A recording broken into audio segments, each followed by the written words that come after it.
Rejoignez-nous dès maintenant pour 10 jours de prière. 10 jours pour se rapprocher de Dieu. 10 jours pour raviver la foi. 10 jours pour l'espérance. Suivez les 10 jours de prière ici, sur Hope Fair Radio, la radio qui élève l'espérance.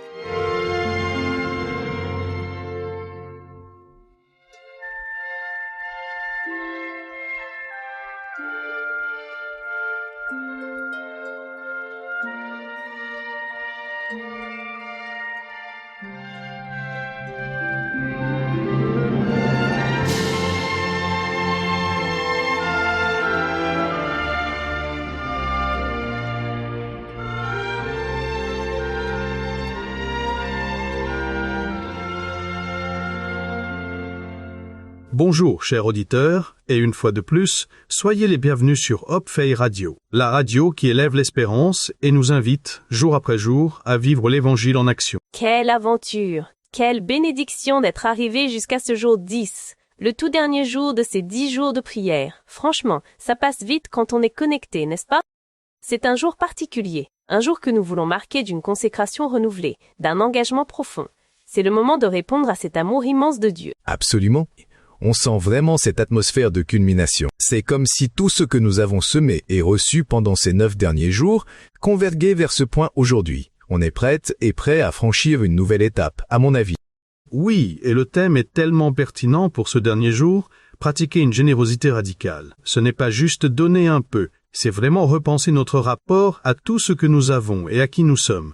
Je pense que ça va nous secouer un peu, dans le bon sens du terme. Exactement, Elder John. Une générosité qui vient du cœur, qui ne calcule pas. C'est ce que nous voulons explorer. Alors, sans plus tarder, entrons dans ce moment précieux avec reconnaissance et une disponibilité totale devant Dieu. Commençons par un temps d'adoration et d'action de grâce. Tu nous conduis? Avec joie, en pensant à tous ces jours passés ensemble, à toutes les prières montées vers le ciel, mon cœur déborde de gratitude. Père Céleste, nous te rendons grâce pour chaque souffle, chaque moment, chaque bénédiction que tu nous as accordée. Merci pour ton amour infini, pour la vie, cette vie abondante que tu nous offres, et merci pour cette mission incroyable que tu nous confies, celle de porter ton message. Nous t'adorons, Seigneur, de tout notre être. Amen. Amen. Merci pour cette prière si profonde. Et maintenant, comme à notre habitude, nourrissons-nous de la parole de Dieu. Aujourd'hui, nous allons lire un passage fondamental dans les Actes des Apôtres, Actes 4, 32 à 37. Un texte qui, je crois, résume parfaitement l'esprit de notre thème du jour. Écoutons attentivement. La multitude de ceux qui avaient cru n'était qu'un cœur et qu'une âme. Nul ne disait que ses biens lui appartenaient en propre, mais tout était commun entre eux. Les apôtres rendaient avec beaucoup de puissance témoignage de la résurrection du Seigneur Jésus, et une grande grâce reposait sur eux tous.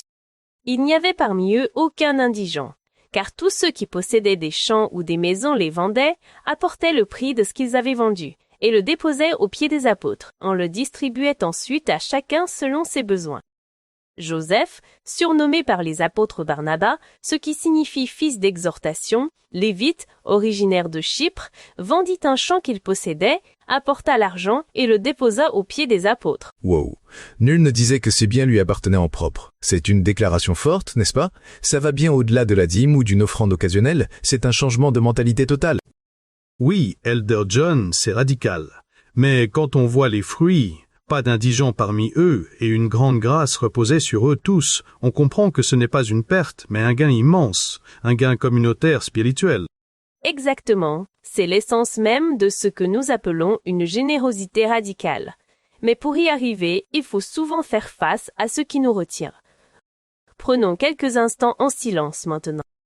Permettons au Saint-Esprit de nous parler, de nous montrer avec douceur et vérité, là où l'égoïsme, l'attachement matériel ou même la peur de manquer ont pu limiter notre générosité. Là où nous avons pu nous retenir ou manquer de confiance en sa provision. C'est un moment pour l'introspection honnête.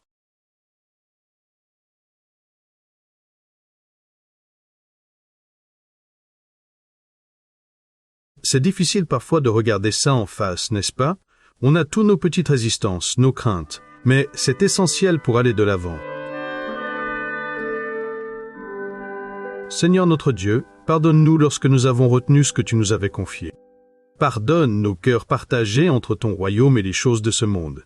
Pardonne notre manque de confiance en ta capacité à pourvoir, à nous soutenir. Transforme-nous par ton amour, Seigneur.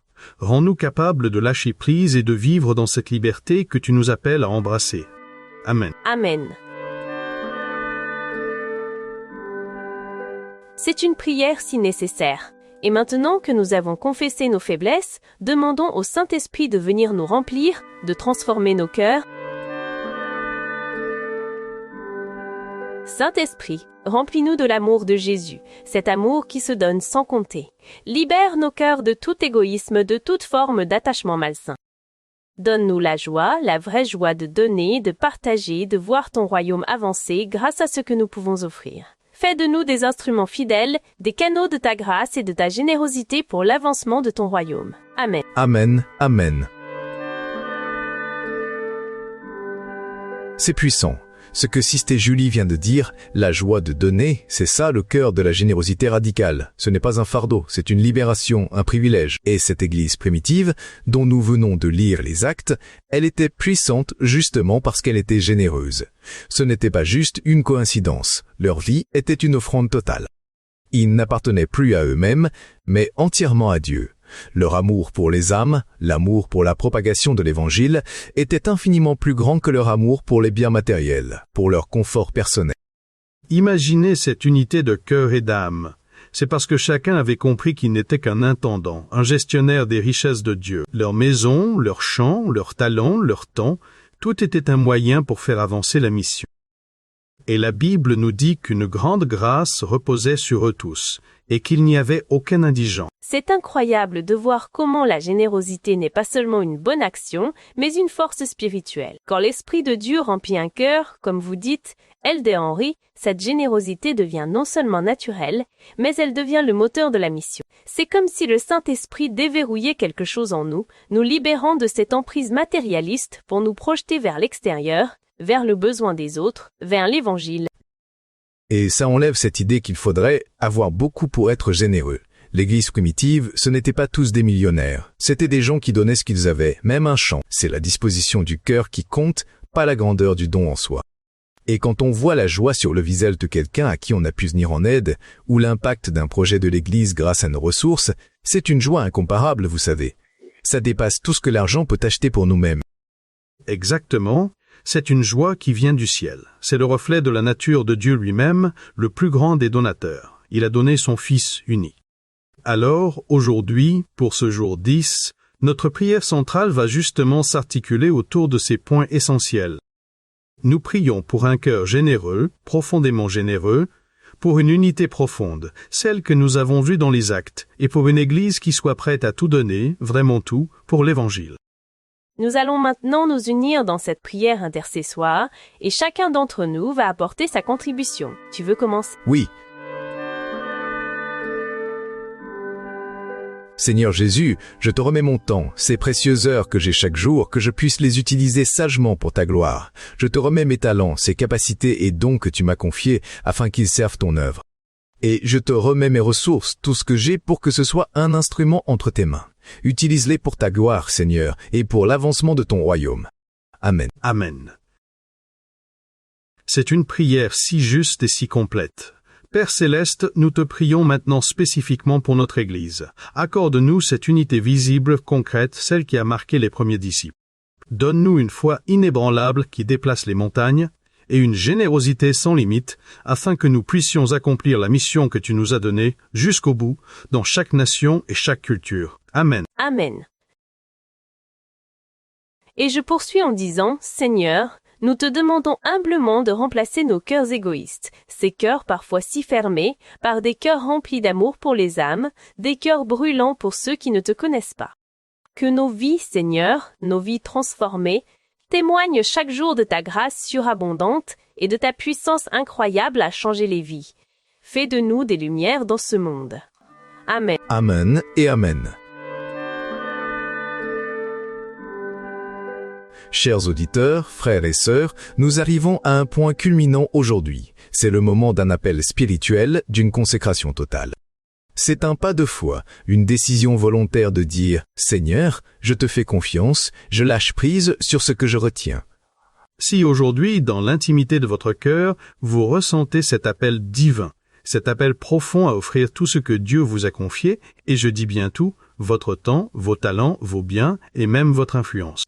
Votre position dans la société, vos relations, si vous ressentez cet appel à les mettre entièrement à sa disposition pour sa gloire et l'avancement de son royaume, alors dites simplement dans votre cœur ou à voix haute si vous le souhaitez, avec sincérité et foi. Seigneur, tout ce que j'ai vient de toi, je te le rends. Je te l'offre sans réserve pour l'avancement de ton royaume. Utilise-moi, utilise ce que j'ai pour ta seule gloire.